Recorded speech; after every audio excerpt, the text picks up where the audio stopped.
Njala tugende ku nsonga z'omwala gw'Nakivubo ezikutte wansi ne waggulu. Omuloodi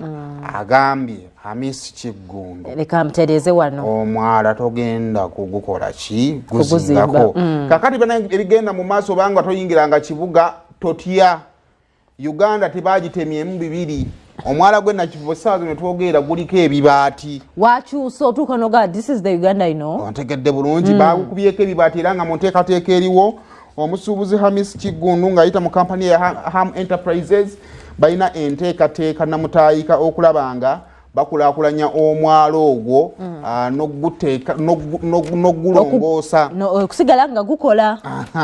Kakati munange nno gwatulaba omwala gw'Nakivubo mukulu ki omwalo ogwo gukuŋŋaanyiza ddala amazzi okugajja eri ewandege Makerere Kivulu weeguto ne gujja nga guleeta bweguto guyita mu Wakiseka ne guyita wakati mu kibuga bweguto ne gweyongerayo. Omwalo ogwo gusengejja amazzi agagenda mu Lake Victoria. Wabula ekyamazima kitusasobola kubuusa maaso nti omwala guno gubadde gukozesebwa bubi era nga guteekebwamu ebikyafu bingi. Era okusinziira ku bannaffe aba National Water and Sewage Corporation omuwendo gw'amazzi gwe baakubanga nga bagujja eggaba gwakendeera kati ennaku zino bakuba nnyo agava ekatosi olw'obukyafu bw'amazzi agajjira mu mwalo ogwo gwaki ogw'Nakivubo. Abalala ababeera mu kibuga bakugamba nti omwalo ogwo abaana ababba obusimu bwakubba akasimu agenda yebbika muki mu mwalo ogwo. Abamu basulamu abakuminyi b'amateeka basinga baddukira mu mwalo ogwo era nga kirowoozebwa nti ekyamazima walina okubaawo ekikolebwako. Kakati omwalo ogwo mu byafaayo emirundi mingi wabaddengawo enteekateeka ezirowoozebwa ezandibadde zikolebwa okugukulaakulanya era nga waliwo n'enteekateeka mu mwaka gwa 2007 yali eteereddwawo okusobola okuba nga waggulu ku mwala bateekawo commercial structures nti wansi gubeere mwala waggulu tusobola oteekawo bukiyosiki tusobola oteekawo ekintu kyonna naye nga kikola bizinensi era n'abagagga abaali balimenti okukola omulimu ogwo sibalamu ne banne baali bamaze okufunika naye enteekateeka neemaliriza nga tekoze eki tetuukiridde. Now omuloodi ekisooka nga yeesigama ku approval kituufu neema gyegamba nti approval tennagiba wadde nga baafunye okusaba okuva ewa Kiggundu agamba nti nno mutalina bwannannyini oba talina buyinza kubeera nga akulaakulanya ekifo ekyo era nennema tennabanga ebikola ki emukkiriza okubeera nga ate akulaakulanya ekifo ekyo. Naye waliwo ebibuuzo abantu ebali mu kwebuuza ku sayidi zombi. Ekisooka omwalo ogwo singa gukulaakulanyizibwa ne gubikkibwako singa amazzi gajja mangi bwe gubulookinga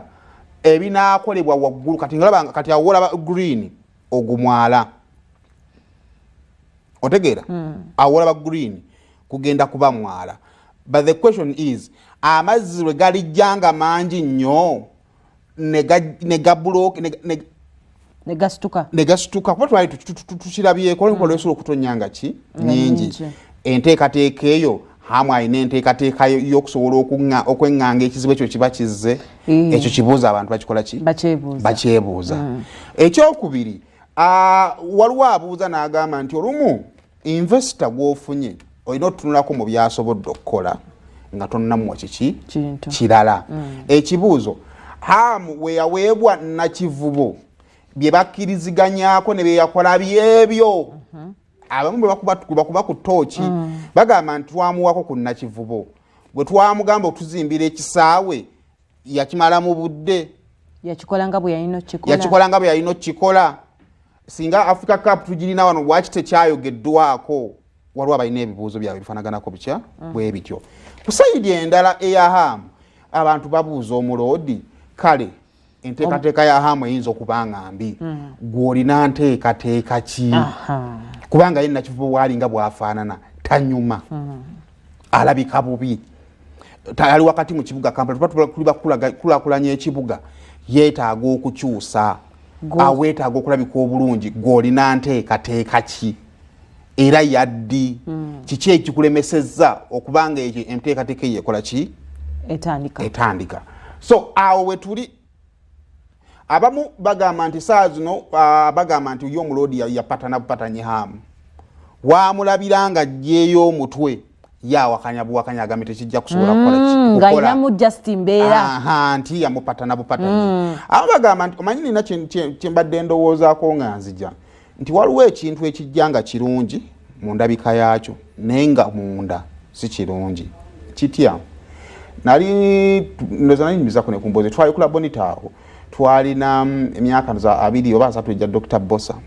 aba SFC nga bali mu kuyingiza kyuma kino ekikeberwa ekikebera ekyo kyoyisaamu ensawo nga eki-airport ekyo ekya security ekyuma kyasitula abantu 4 nga baliwo 3 ku lujja wabeerawo omusajja agamba kamba yambekera nga ali redde n'okubasitulirako abasirikale ne bamugamba otusitulirako ngani kati amakulu ag'okungulu abasirikale baba ba mutima mubi kale yo sibayinza okwekengera ate ngamba ti amakulu ag'okungulu abasirikale baba ba mutima mubi kubanga omuntu ayagala okusitulirako omugaano otya naye amakulu ag'omunda bw'aba ng'onaakusituliddako y'omu gwe mwagala okukebera n'akozesa omukisa ogw'okubasitulirako n'ayingira ate naddaddamu okukola ki ekibuuzo bwe tubanga enkulaakulana tugyetaaga of all people hamu yalina ogituukiriza kubanga mu bibyo bitwogerako twogera mu kukozesa obubi omwala oyinza tusanga n'abamu toyize ebizimbe by'omu kibuga bazitadda bigenda muki omwala hamu y'omu ku balandiroodi abasinga abapangisa abangi mu Kampala kakati w'omuwa okukulaakulanya y'anaasobola okuziba omufulejje oguva ewuwe bwe gubanga gyeguli omwala gugenda sigala go-operatinga era okusinziira ku nteekateeka za Hamira nga bwe yazirambika omwala gugenda kusigala nga go-operatinga era nga bagukolako era kuba tosobola kuguziba so ebintu bingi abantu bakyagenda maaso kubanga ate bawa endowooza zaabwe naye kati ekyebuuzibwa mu bino byonna singa Hamu bamukkiriza omuloodi ajja kubaawo nekyakolawo aba akyalinawo amaanyi kati challenge eriwo eryemu nti omuloodi yali musalinga nga ali yekka kubanga kanso kigamba nti kanso yatuula ne sipiika waayo ne bakkiriziganya Hamu okubanga akola enkulaakulanya kuki ku mwalo ogwo era bw'omulaba ne waaba ayogera na executive ye yokka ate n'okulaga kati essaawa eno kiraga nti yatandiseeko ekyokubiri Hamu yamaze dda okuba ekibaati oba okitegeera so kakati ndowooza kaffe katulinde tulabe ekigenda okuba nga kiggwera ekibuuzo planning nga bweri Hamu asobola okujja executinga kubanga mu ndabika yaayo ekyamazima tewali atandagadde ekibuga kufaananako bweki and besides that eno kati obonawe this is investing tosobola kuinvestinga ku kintu naye kyomanyi kyogenda okwonoona sente zo ze ziba zifa ate kalera bwe tudda mu investing yateekamu agenda kufunirawa anti agati maduuka tosuubira kufuna ki era ku mwalo oteekako amaduuka ate olwedde amaduuka agali mu maaso ate ebifo ebiri omwala nga guli mu maaso g'amaduuka anti olwedde waliwo ekkubo eribaawula